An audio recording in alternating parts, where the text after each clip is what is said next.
Entonces, le damos gracias al Señor por esta hora. Vamos a estudiar este tema importante para nosotros, porque hay un librito que yo quisiera mostrarles en este momento, Una palabra a la manada pequeña. Fue un librito que fue escrito como en 1846. Es una joya que yo tengo.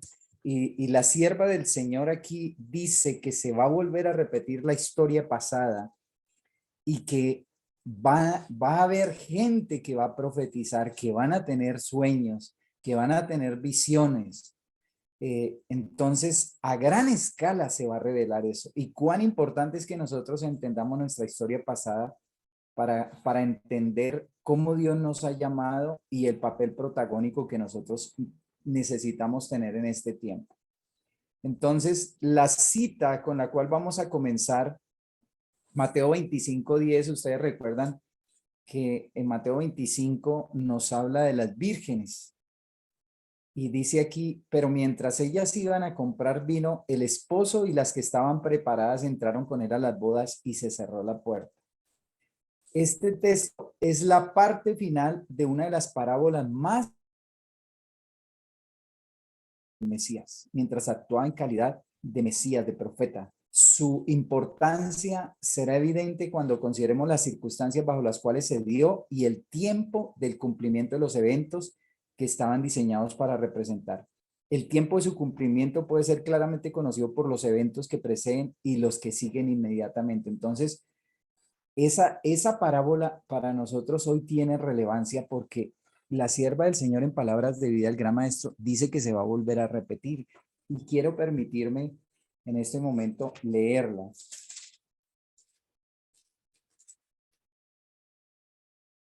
Dice, entonces el reino de los cielos será semejante a 10 vírgenes que tomando sus lámparas salieron a recibir al esposo. 5 de ellas eran prudentes y 5 insensatas.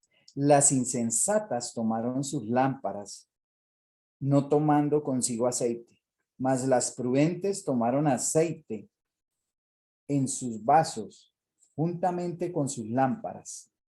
Y tardándose el esposo, cabecearon todas y se durmieron. Y a la medianoche fue oído el clamor: He aquí viene el esposo, salid a recibir.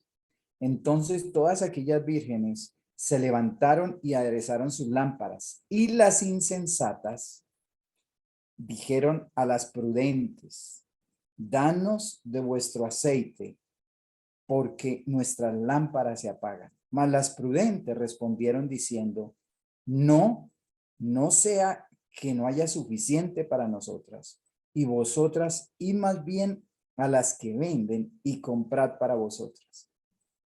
Y entre tanto que ellas iban a comprar, vino el esposo, y las que estaban apercibidas entraron con él a las bodas, y se cerró la puerta.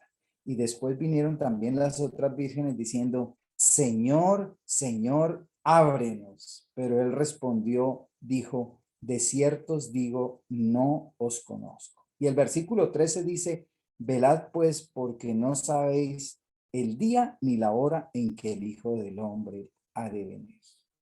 Entonces, aquí vemos un contexto hermosísimo. Yo quisiera añadir algo importante, y es que ese es el tipo de personas que hay y que siempre habrá en la iglesia: las vírgenes prudentes y las necias. Las prudentes aderezaron aceite.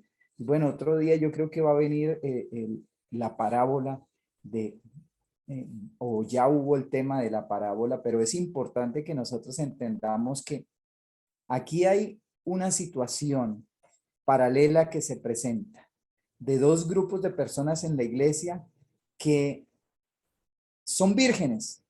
Y más en el tiempo quizás tendremos oportunidad de volver a estudiar este tema, porque yo hice un día una presentación acerca de esto en la iglesia y, y bueno, hay muchas cosas que podemos rescatar. Una de ellas es que el espíritu de profecía dice en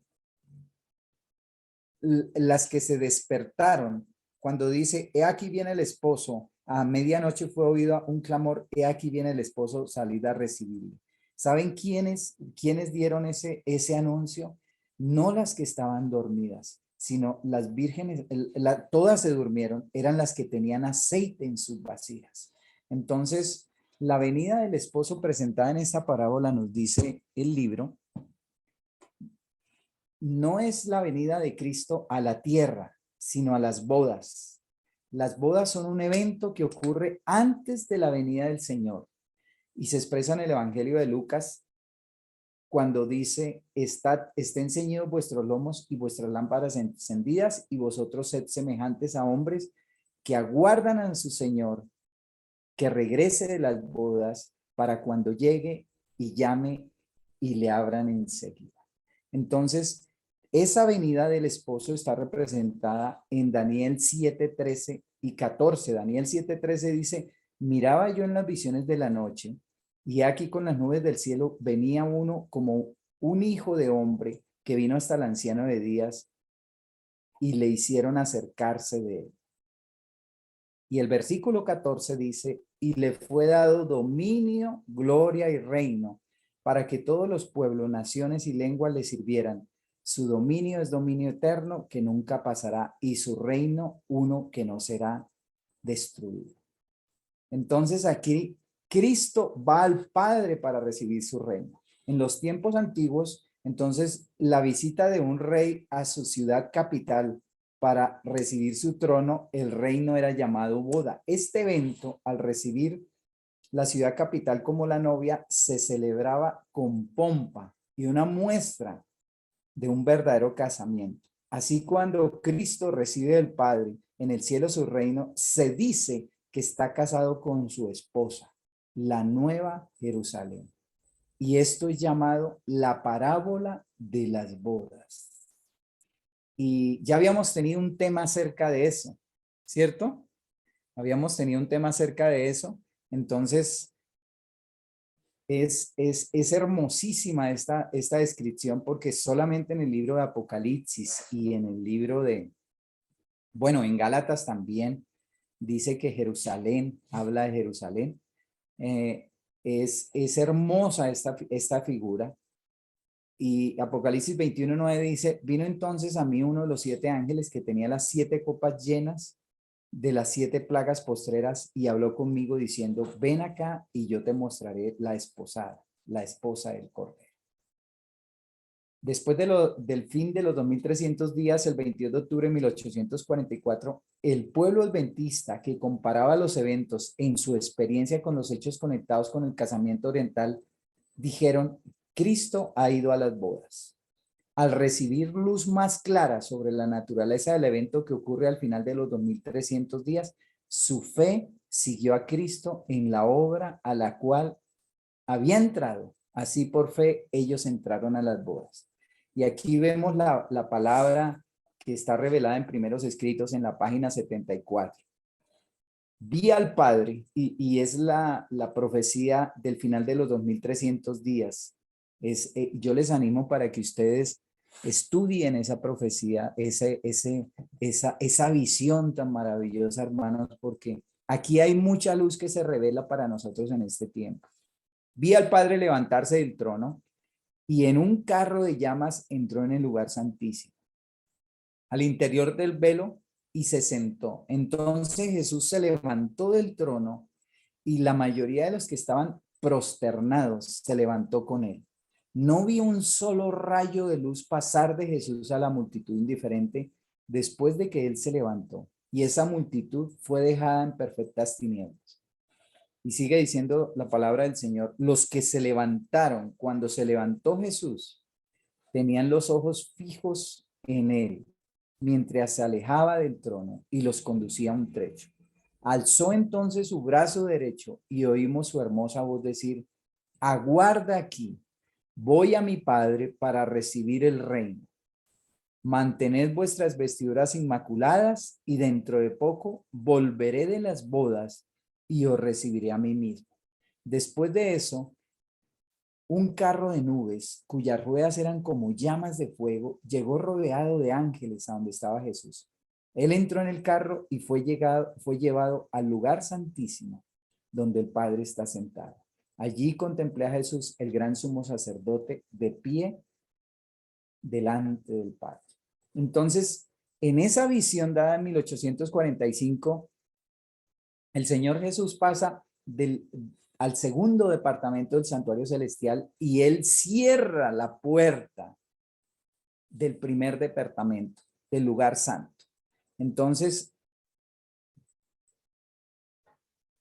¿qué significará eso? La puerta de esta parábola que estaba cerrada se refiere a un evento que ocurre antes de la verdadera venida del Hijo del Hombre en las nubes de los cielos. Porque después de que la puerta se cerró, las otras vírgenes vinieron y golpearon y se nos dice que velemos porque no sabemos el día ni la hora de su venida. Repetimos, esta puerta se cierra después de que las vírgenes sabias entraron con el esposo a las bodas. Aquí nosotros vemos que el Señor les dijo a las vírgenes que velaran y ese entrar a las bodas, hay algo importante que quiero que veamos aquí. El texto, según su diviso natural, consta de 5 partes. La compara, la compra del aceite, la venida del novio, el entrar con el novio, el matrimonio y la puerta cerrada. Entonces, a medianoche se oyó el clamor, aquí viene el esposo, salida a recibir. Entonces, todas aquellas vírgenes se levantaron y arreglaron sus lámparas. Y repetimos que las insensatas le dijeron a las prudentes, danos de vuestro aceite porque nuestras lámparas se apagan. Mas las prudentes respondieron diciendo, para que no nos falte a vosotras, y más bien a los que venden y comprar para vosotras mismas. Entonces aquí vemos cada una de esas partes, que esa división natural del texto, tiene un simbolismo el tipo se encuentra con el antitipo de la debida preparación que el pueblo estaba haciendo en ese tiempo. Y la venida del novio es cuando Jesús pasa del lugar santo al lugar santísimo. Y allí es el matrimonio. Jesús recibe la ciudad. Y cuando regresa de las bodas, la puerta fue cerrada en 1844. Y algunas personas cometieron el error en ese tiempo de interpretar la puerta cerrada. Cometieron errores al confundir la puerta que se menciona en esta parábola con la puerta mencionada en el libro de Lucas 13, 25 al 28. ¿Qué dice Lucas 13, 25 en adelante? Dice, después de que el padre de familia se haya levantado y cerrado la puerta y estado fuera, empecéis a llamar a la puerta diciendo, Señor, Señor, ábrenos. Él respondió, os dirá, no sé de dónde sois, pero os dirá, os digo que no sé de dónde sois. Apartaos de mí, todos vosotros hacedores de maldad. Allí será el llanto y el crujir de dientes. Cuando veáis a Abraham, a Isaac y a Jacob y a todos los profetas en el reino de Dios, y vosotros estáis excluidos. Porque vendrán del oriente y del occidente, del norte y del sur, y se sentarán a la mesa en el reino de Dios. Y aquí hay postreros que serán primeros y primeros que serán postreros. Es muy evidente, por lo dicho arriba, que cuando esta puerta se cierra, el destino de los que quedan afuera está decidido. El reino de Dios entonces ha venido porque ellos verán a los salvados en el reino. Contrariamente, en la parábola de las vírgenes, el Señor no ha venido todavía en su reino, sino el Señor ha ido al Padre a recibir su reino. Y allá en Hebreos capítulo 8, versículo 1 y 2 dice, tenemos tal sacerdote que está sentado a la diestra del trono de la majestad en los cielos, ministro del santuario y del verdadero tabernáculo que montó el Señor y no el hombre. Entonces, al leer los capítulos 8 y 9 de Hebreos, fácilmente descubriremos que Pablo da una ilustración de todos los eventos que estaban ocurriendo. Entonces, nosotros entendemos, mis hermanos, que aquellos que por la fe siguieron a Cristo en su obra final del periodo de los 2300 días, vieron que cuando venía el día de la expiación, en el servicio típico, el sumo sacerdote cerraba la puerta del departamento exterior y abría la puerta al lugar santísimo para allí realizar la obra de borrar los pecados confesados en el santuario. Y que del mismo modo, Cristo, nuestro sumo sacerdote, cerró la puerta del departamento exterior del templo celestial y abrió el departamento en el cual se vio el arca de su pacto. Bueno, yo creo que nosotros, hoy que vemos el pasado, podemos entender más fácilmente la situación que se presentó porque tenemos muchísimas evidencias. Hay un libro que yo quiero recomendarles, hermanos, este libro que se llama Mensajera del Señor, escrito por el pastor Herbert Douglas. Hermanos, es un compendio maravilloso, maravilloso. Y aquí en el apéndice L, hay algunas cosas que, que son importantes entender. Eh, y hubo muchas interpretaciones cerradas. Aquí dice que los adventistas en un principio se equivocaron al confundir esta puerta exterior del santuario con la puerta cerrada de Lucas 13, 25 al 28 que ya contemplamos. Sin embargo, ellos no eran adventistas de séptimo día, pero trataremos de mostrar quiénes eran y cómo se originó esa doctrina y qué circunstancias llevaron a la conclusión de esta. Antes de esto, yo quiero leerles algo importante que la hermana White dijo. Y dice: los que reconocieron la verdad referente al santuario en el cielo y al cambio de ministerio del Salvador, esto está en el conflicto de los siglos, página 480-481, y al cambio de ministerio del Salvador por la fe siguieron por su obra en el santuario celestial, y todos los que por el testimonio de las escrituras aceptan las mismas verdades siguiendo por la fe a Cristo, mientras se presentan Dios para efectuar la última obra de mediación y para recibir su reino a la conclusión de esta, todos estos están representados como si entraran a las bodas. Cuando haya terminado este examen, cuando se haya fallado respecto de los que en todos los siglos han profesado ser discípulos de Cristo, entonces y no antes habrá terminado el tiempo de gracia y será cerrada la puerta de la misericordia. Así que las palabras, las que estaban preparadas, entraron con él a las bodas y fue cerrada la puerta, nos conduce a través del ministerio final del Salvador hasta el momento en que quedará terminada la gran obra de salvación del hombre. Aquí vemos y más adelante vamos a ver a quiénes se les cerró la puerta y por qué se les cerró la puerta.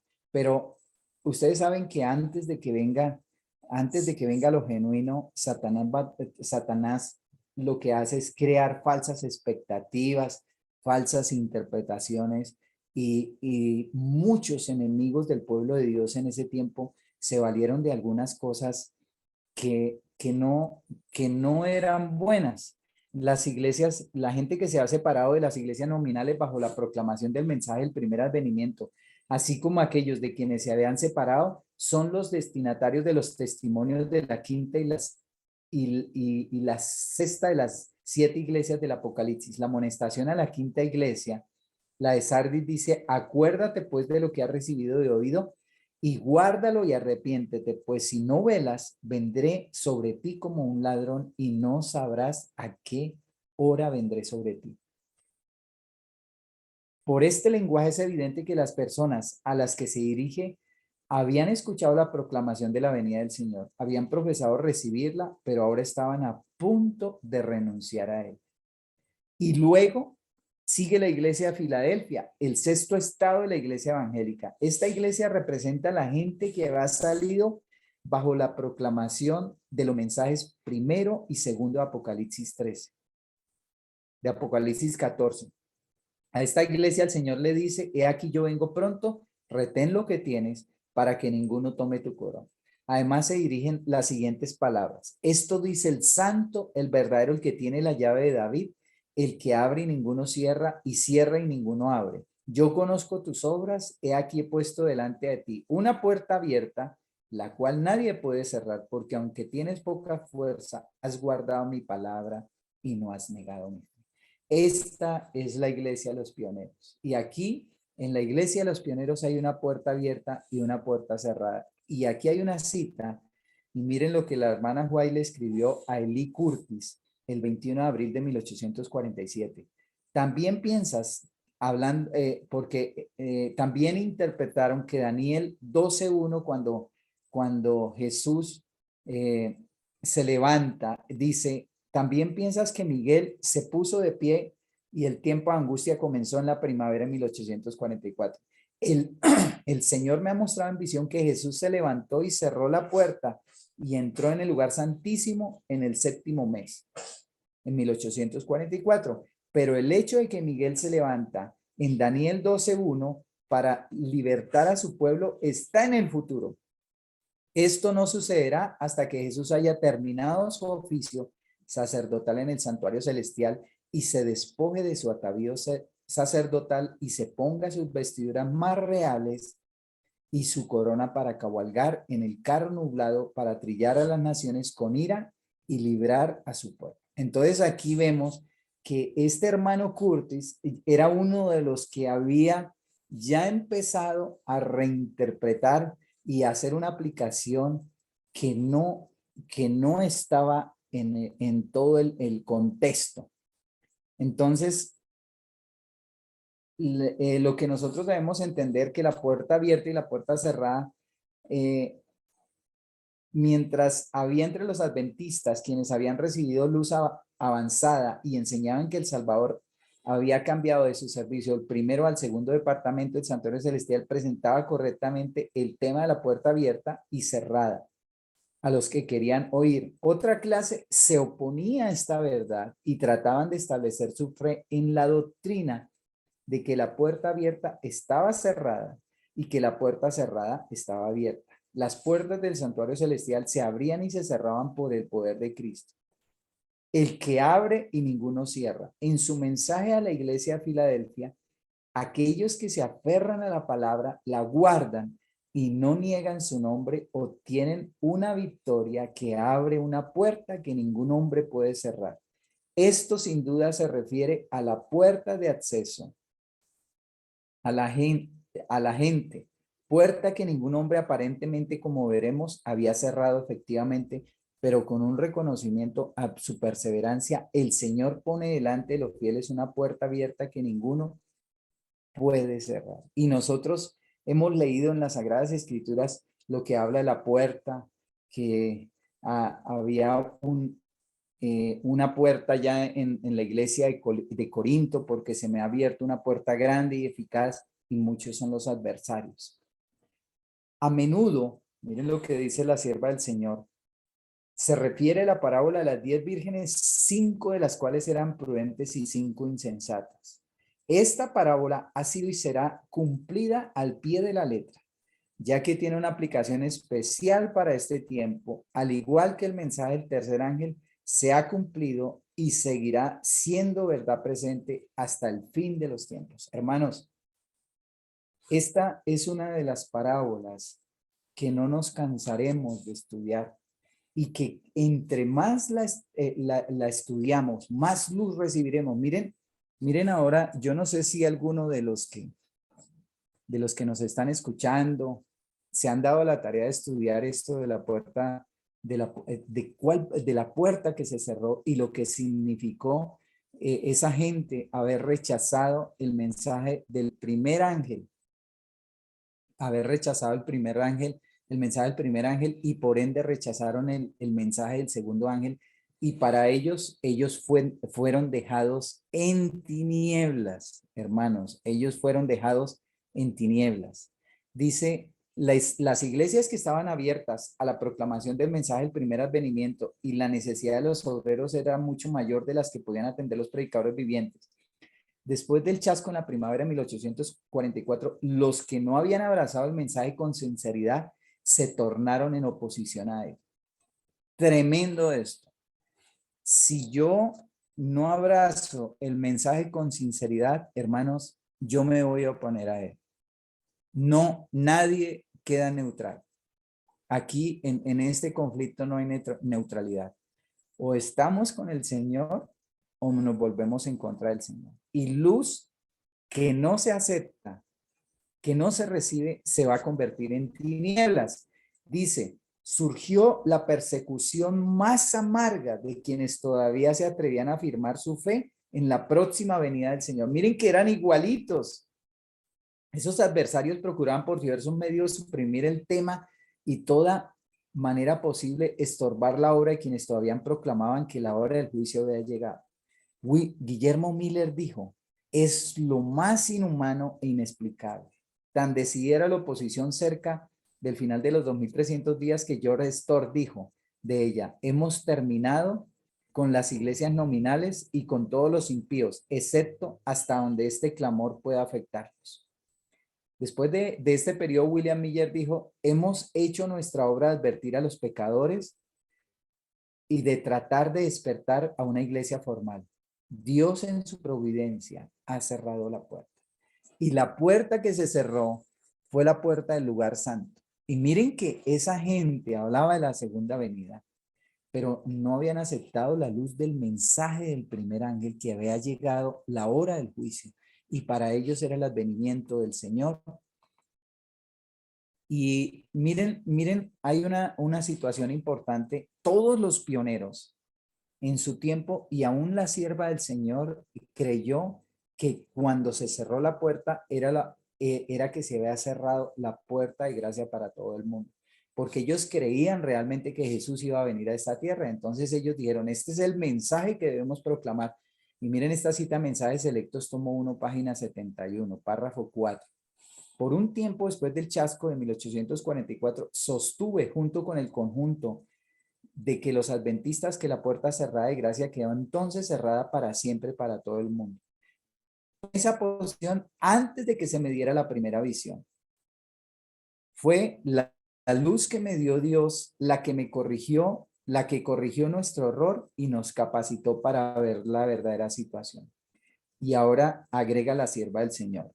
Todavía creo en la teoría de la puerta cerrada, pero no en el sentido en que se empleó el término al principio o en el que es empleada por mis oponentes. Entonces, ¿en qué creía ella? Que esas personas que tuvieron la oportunidad, al igual como nosotros, que tenemos la oportunidad hoy de escuchar la verdad, ellos tuvieron la oportunidad de escucharla y no la aceptaron en el tiempo indicado. Hermanos, para ellos se cerró la puerta de gracia, se cerró la oportunidad. No podemos decir que para todo el mundo, porque nosotros vemos que más adelante la sierva del Señor ella empezó a hacer obra misionera con Jaime White y empezaron a dar estudios bíblicos en todas partes, iban de lugar en lugar. Y aquí todas esas puertas de acceso a los incrédulos se cerraron. Cuán importante para nosotros. Miren que nosotros llevamos vagando por el desierto 178 años. Bueno, podríamos decir desde 1888 para acá. La iglesia adventista, al no aceptar el mensaje de Waggoner y Jones, empezó a vagar por el desierto. Y hemos estado vagando y el Señor ha estado tratando de despertarnos, tratando a través de tantos mensajeros que Dios ha levantado. Hubo una puerta cerrada en los días de Noé. Entonces fue retirado el Espíritu de Dios de la raza pecaminosa que pereció en las aguas del diluvio. Dios mismo dio a Noé el mensaje de la puerta cerrada. No contenderá mi espíritu con el hombre para siempre, porque ciertamente él es carne, mas serán sus días 120 años. Eso lo encontramos en Génesis 6:3. Hubo una puerta cerrada en los días de Abraham. La misericordia dejó de interceder por los habitantes de Sodoma y todos, con excepción de Lot y su esposa y sus 2 hijas, fueron consumidos por el fuego que descendió del cielo. Hubo una puerta cerrada en los días de Cristo. El Hijo de Dios declaró a los judíos incrédulos de esa generación: vuestra casa os es dejada desierta. Mirando hacia la corriente del tiempo, en los últimos días, el mismo poder infinito proclamó mediante Juan: esto dice el santo, el verdadero, el que tiene la llave de David, el que abre y ninguno cierra, y cierra y ninguno abre. Se me mostró en visión, y todavía lo creo, que hubo una puerta cerrada en 1844. Todos, y aquí es la cita que yo les estaba mencionando, parafraseando, todos los que vieron la luz de los mensajes del primero y segundo ángeles y rechazaron esa luz, fueron dejados en tinieblas. Hermanos, esto, cuando yo leí esa cita, hermanos, me ericé, porque esos mensajes, hermanos, son los que Dios nos ha dado, y nosotros hemos cerrado la puerta del lugar santísimo y hemos abierto la puerta al lugar santo. Tantos temas que se presentan hoy, hermanos, que no llevan la impronta de Dios. Tantas conferencias, tantos seminarios, tanta cosa, hermanos, que es la verdad presente lo que el rebaño necesita, porque Jesús está oficiando en el lugar santísimo. Nosotros como pueblo de Dios debiéramos estar por la fe en la experiencia del lugar santísimo. Desde el 6 de junio de 1863, Dios dio la visión de la reforma pro salud, hermanos, y nosotros como pueblo, hermanos, no estamos viviendo a la altura de esa luz. La luz de la verdadera educación,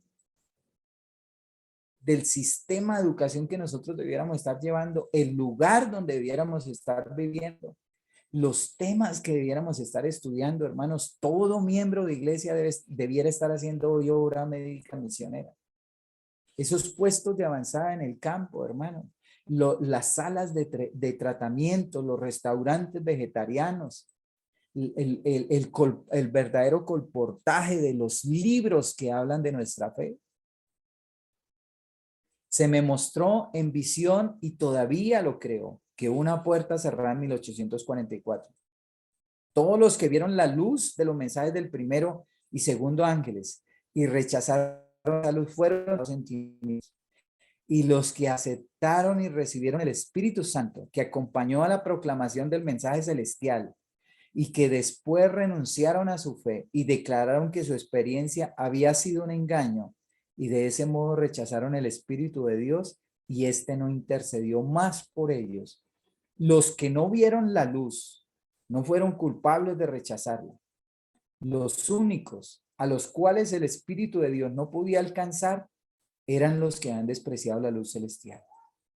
Y en esta clase estaban incluidos, como lo he dicho, tanto los que rehusaron aceptar el mensaje cuando les fue presentado, como los que habiéndolo recibido después renunciaron a su fe. Estos podrían tener una forma de piedad y profesar ser seguidores de Cristo, pero no teniendo una comunicación viviente con Dios, eran llevados cautivos por los engaños de Satanás, hermano. Aquí hay mucha tela de dónde cortar, hermanos. Aquí, hermanos, mejor dicho, y la palabra es dura. Yo no sé, hermanos, la palabra es dura. Para nosotros, dura palabra es esta. ¿Quién la podrá soportar? Y como dijo el Señor a los discípulos, ¿queréis también vosotros iros? Y aquellos que no reciben la luz se convirtieron en los que rechazaron, en los hombres más combativos. Y miren que en la página 667 del Conflicto de los Siglos dice: conforme vaya acercándose la tempestad, muchos de los que profesaron creer en el mensaje del tercer ángel, pero que no fueron santificados por la obediencia a la verdad, se apartarán y se convertirán en los enemigos más encarnizados de sus hermanos de antaño. Participando de su espíritu, verán las cosas bajo el mismo tinte de los impíos, más o menos así, parafraseando eso. Hermanos, seguimos. Hay mucha cosa aquí que podemos compartir. Pero algunos que han postergado el obtener el aceite para reabastecer sus lámparas, encontrarán demasiado tarde que el carácter el cual es representado por el aceite no es transferible. La parábola de las 10 vírgenes fue dada por Cristo mismo y cada especificación de ella debiera ser cuidadosamente estudiada. Llegará el tiempo cuando la puerta se cerrará. Hermanos, ustedes saben que cuando nosotros estamos trabajando y lo que usted no hace a tiempo, todo eso se va acumulando y llega un momento en que usted tiene tantas cosas por hacer porque usted no las hizo a tiempo. Y así sucede lo que, como dice en el libro de Eclesiastés, todo tiene su tiempo debajo de la tierra. Dios nos dio un tiempo de gracia a cada uno de nosotros. Y el tiempo que yo tengo no es el mismo de mi esposa ni de mis hijos. Y por eso la escritura es tan enfática a decir que si hoy escuchara su voz y nosotros entendemos, danos hoy el pan nuestro de cada día y nosotros pensamos que es el pan temporal, pero es ese pan celestial, es ese pan venido de los hornos celestiales que Dios nos ha dado, hermanos, y esta obra ya se debiera haber terminado. Esta obra ya debía haberse concluido. Desde 1888 nosotros estamos vagando por el desierto y la misma sierva del Señor en 1888 dijo, el Espíritu Santo se paseó por los pasillos de la conferencia Minneapolis. Hermanos, es una triste historia cómo relata en este libro acerca de la puerta cerrada y cómo se opusieron. Yo quiero leerles aquí lo que Guillermo Miller. Y miren que ustedes recuerdan, en 1862, H. Ball escribió a Jaime White en cuanto a que pensaba que era un problema en la afirmación de Elena de White, que ya pasó el tiempo de la salvación de ellas, los pecadores. Ball creía que la noción no era bíblica, a la cual Urias Smith respondió en la Review and Herald. O sea, Urias Smith le respondió que la puerta que se cerró fue para aquellos que no aceptaron el mensaje. Pero miren, yo quiero hablarles de un personaje. ¿Se acuerdan de Samuel Snow? Samuel Snow le dijo a William Miller, a Guillermo Miller, que el 22 de octubre de 1843 no era la cita, no era el fin de los 2300 tardes, sino era el 22 de octubre de 1844. Y miren que Samuel Snow puso repetidas veces fechas y en 1850 la hermana White le escribió que no habíamos de depender de una fecha. Y aquí dice, los pastores en Knott y Brinkeford, después de apostatar, hicieron la acusación en 1866 que Elena de White enseñaba que el tiempo de gracia para los pecadores terminó en 1844. Después de Dios haberlo usado, este hombre se aparta del mensaje del primer ángel y del segundo y se vuelve un enemigo de la verdad. Dice, las conversiones ocurridas desde 1844 eran todas espurias, que la hermana White suprimía pasajes que ya no eran sustentados por la iglesia. Urias Smith respondió por medio de editoriales en la revista de la iglesia el 12 de junio y el 31 de julio de 1866 e hizo frente a estas objeciones. En 1868 Jaime White escribió que los primeros creyentes suponían casi invariablemente que el tiempo de gracia para los pecadores había terminado. Salieron de esta posición extrema de la puerta cerrada, ya sea al repudiar su confianza en 1844, al seguir su nueva comprensión de la verdad del santuario.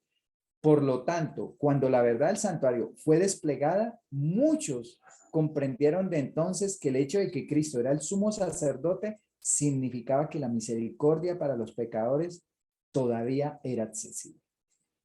Hermanos, es interesante para nosotros entender todo esto y queda en el aire, hermanos, cómo estamos con la luz que se nos ha dado desde hace tanto tiempo para cada uno de nosotros como adventistas de séptimo día. Individualmente, individualmente, porque hermanos, nosotros no nos salvamos en masa. Y yo creo que ha llegado el tiempo en que nosotros confesemos nuestra apostasía, cada uno de nosotros, nuestra rebeldía, hermanos.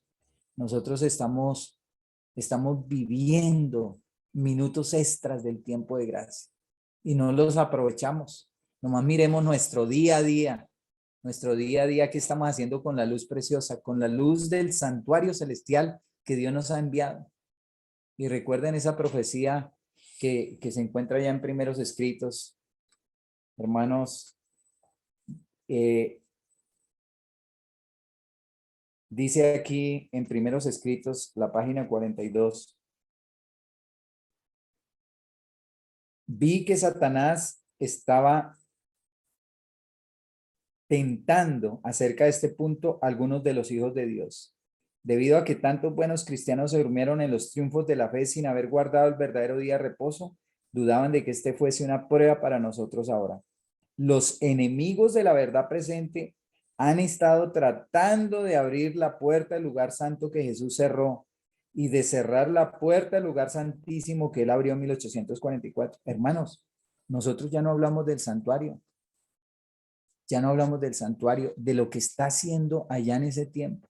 Hoy se ha cerrado esa puerta. No podemos decirlo que abiertamente, hermanos, pero al no hablar de un tema tan importante, que estamos en el día del juicio, que todos nuestros casos están siendo decididos y que nadie sabe cuándo va a comenzar por nosotros, cuándo va a comenzar el juicio de los vivos, hermanos, ¿cuándo pasará mi nombre? ¿Cuándo? Hermanos, y si es hoy, ¿cómo estamos con el Señor? Dice aquí, en este tiempo de sellamiento, Satanás está valiéndose de todo artificio para desviar de la verdad presente el pensamiento del pueblo de Dios y para hacerlo vacilar. Vi una cubierta que Dios extendía sobre su pueblo para protegerlos en el tiempo de aflicción. Y toda alma que se hubiese decidido por la verdad y fuese de corazón puro, había de ser cubejada por la cubierta del Todopoderoso. Satanás sabía esto y obraba con gran poder para mantener vacilantes y perturbados acerca de la verdad a tantos como le fuese posible. Vi que Satanás obraba de unas cuantas maneras mediante sus agentes. Actuaba por intermedio de ministros que han rechazado la verdad y cedido a graves engaños para creer la mentira y ser condenados. Mientras predicaban y oraban, algunos estaban postrados y desválidos, no por el poder del Espíritu Santo, sino por el poder de Satanás infundido en esos agentes y por intermedio de la gente. Mientras predicaban, oraban y conversaban, algunos adventistas profesos que habían rechazado la verdad presente se valían del hipnotismo para ganar adherentes. Y la gente se regocijaba en esas influencias porque pensaban que era la del Espíritu Santo. Hasta hubo algunos que empleaban el hipnotismo y estaban tan sumidos en las tinieblas y el engaño del diablo que creían ejercer su poder, un poder que Dios les había dado. Tanto habían igualado a Dios consigo mismos que consideraban su poder como cosa sin vacilar. Algunos de estos agentes de Satanás afectaban los cuerpos de algunos de los santos a quienes no podían engañar ni apartar de la verdad mediante una influencia satánica. Ojalá que todos pudieran ver esto como Dios me lo ha mostrado, Dios me lo reveló, a fin de que conocieran mejor las astucias de Satanás y se mantuvieran en guardia. Vi que Satanás obraba así para enajenar, para engañar y desviar a los hijos de Dios precisamente ahora en el tiempo del sellamiento. Vi a algunos que no se erguían rápidamente por la verdad presente. Las rodillas les temblaban y sus pies resbalaban porque no estaban firmemente asentados en la verdad. Mientras estaban así temblando, la cubierta de Dios del Omnipotente no podía extenderse sobre ellos. Entonces, hermanos, bueno, yo creo que había mucho de qué hablar. El libro nos habla de que hubo 21 testigos de todo lo que ocurrió en ese tiempo y cómo, hermanos, lo que nosotros no logramos, el que quiera hacer la voluntad de Dios, conocerá el que quiera hacer la voluntad, no el que quiera conocer la doctrina, porque quien no quiere conocer la doctrina es el querer hacer la voluntad de Dios. Fueron halladas tus palabras y yo las comí. Hermanos, necesitamos nosotros un evangelio práctico. Necesitamos salir a hacer el trabajo que Dios nos ha mandado. Primeramente en nuestra familia, en nuestro hogar, tener la experiencia del lugar santísimo, la experiencia de victoria sobre el pecado, victoria sobre los defectos de carácter. Y esto, hermanos, es una obra que está llegando a su conclusión final. Entonces, esto era lo que yo tenía para compartirles. Había mucho de qué hablar, pero ya el tiempo ha pasado y ya muchos tienen que irse a su trabajo. Entonces, hermano, yo no sé si hay algún comentario. Hagamos la oración, hermano Alejandro. Hacemos la oración. Sí. Bueno, oramos. Querido Padre, en esta hora agradecemos por tu compañía, por tu misericordia y por haber extendido el tiempo de gracia para nosotros, Señor. Sabemos de que estamos viviendo en los últimos minutos de la historia de este mundo y cómo quisiéramos sentir lo que sintieron los pioneros justamente antes de que llegase horas antes del 22 de octubre de 1844, de ese martes donde todos dejaron sus trabajos, donde todos dejaron todos sus cultivos y se dedicaron a escudriñar profunda y hondamente su corazón, Señor. Danos esa experiencia, Señor, y por favor perdónanos porque la luz que tú nos envías diariamente no la estamos experimentando y esa luz se va a convertir para nosotros en una reprensión severa. Ayúdanos para que si hemos estado bebiendo del vino de Babilonia, si hemos estado bebiendo de esas falsas doctrinas, de esa interpretación errada de tu palabra, Señor, a convertirnos de corazón. Sabemos de que muy pronto para nosotros se va a cerrar la puerta. Quizás para algunos han rechazado tanto la verdad que para ellos ya se ha cerrado la puerta. Pero te rogamos, oh Dios eterno, que no permitas que la puerta se cierre para nosotros todavía.